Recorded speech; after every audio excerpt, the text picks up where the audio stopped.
Why should you hire small business consultants? Where should you find them and how should you engage them?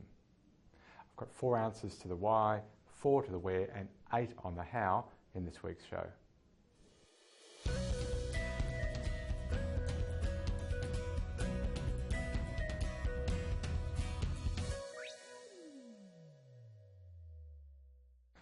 Let's start with the why. They're normally better at research and strategy. They're not emotionally wedded to your strategy, tactics or your people and can make tough calls. They do provide additional bandwidth and the potential for you to scale, and they're usually better at execution and at measurement than you are. Where to find them? Referrals, databases, Google and review sites. And what should you ask them to do? Define the whole roadmap for their engagement, including how they quit. Come back to that later. Research, strategy, stress testing. Not developing a strategy, but stress testing your strategy. You should know more about your strategy, your market, your product than anybody else, not an external consultant. Capture or build the plan. They should offer scaled execution. So when you're small, they really should be doing everything. As you get bigger, they should remain on as your specialist provider. But regardless, they should be doing QA of every tactic, even if you're doing it.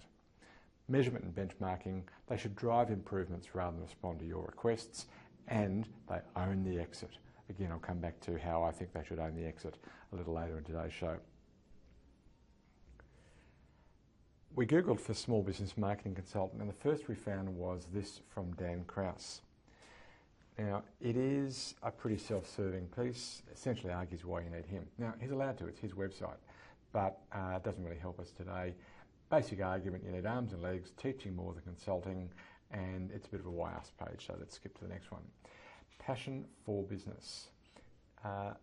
Again, it's a little bit closer to what I was expecting, but really it's another why ask page, and it's a little bit stronger on the strategy piece, which I would have expected, not just execution, which Dan's article was all about. But again, it's a why ask page. Now, blog 3, this is from Donovan Dillon. He's the president of Ad Giants, and it's on ModSocket. It's stronger on why you need a consultant, basically because they're objective, they're flexible, they don't get sucked into the politics. The pitch was kept subtle and at the very end, just this very last paragraph here. So firstly, guys, good on you for that. I think it's a well-written article, and I know it's on your website and you're promoting ModSocket, but it's actually a reasonably well-written article and not bad, but this is the best one. So this is from Charles Drengberg. I hope that's the pronunciation of your name, Charles, who is the CEO and founder of Big Presence. And if I jump to the very end of it, he will say to you, full disclosure, is this self-serving? Well, yes, of course it is. It's their blog, and he's dead right. He's allowed to do that. But read it. It's a good article. It's well written. And if you're going to write a self-serving article that leads to a call us, we're really cool, make it a really compelling one. And I think they've done a good job of that. They don't just educate us, but they also shape expectations around what kind of engagement that you should consider and at what budget. In that regard, I think it's a well-written sales piece. It includes what we should be doing, and it finishes with some specific advice on how to find a marketing consultant. Now that's pretty selfless. So all up, really good article, well written, and I think it would make people actually want to ring these guys because they didn't just go to this is why you should ring us. So the very thing that they've not done is the reason why we probably engage them. So good on you guys. Finally, one more, not so much because it was found on Google, but because it was shared an awful lot, according to BuzzSumo, 113 times on Twitter, 65 times on Facebook. So somebody liked it. It's made up like a press release, but frankly, it's the most pitchy of the 5. I've got no idea why everybody shared it. It sucks. Read number 4, links are in the show notes. I'll give you my spin on that shortly, but let me first honour those 5 contributors and synthesise what I think they've said. Do the heavy lifting on research and strategy. They can be objective. They let you focus on running your own business. They give you additional bandwidth and often with flexible hours, and by that I don't mean 24/7, I mean how much they can use. They scale with you. They bring specific expertise I'm going to try that in English, specific execution expertise, particularly in some of the weird stuff, the newer things. They're cost effective only under the right circumstances. There's a great way to get this wrong. I'll cover that in a second. They can include literally anything from research, strategy, positioning. Let me stop there.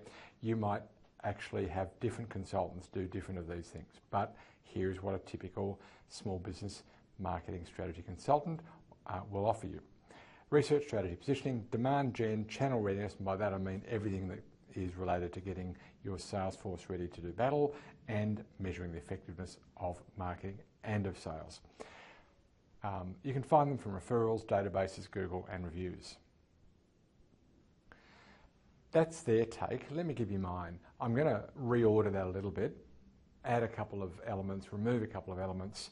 Here's basically what I think you should, why you should use them, where you should find them, and how to engage them. Let's start with the why.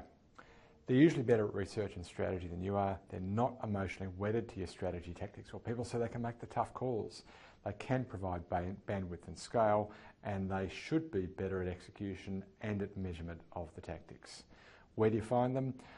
I didn't have any original thoughts here, so I'm going to stick with the suggestions that we had from one of the articles. Referrals, database, Google, and review sites. And what to ask them to do. If you engage a small business marketing consultant, they should define the whole roadmap, and by that I specifically mean how are they going to start, what are they going to do next, give me a 12-month, 24-month window, and include in that the exit.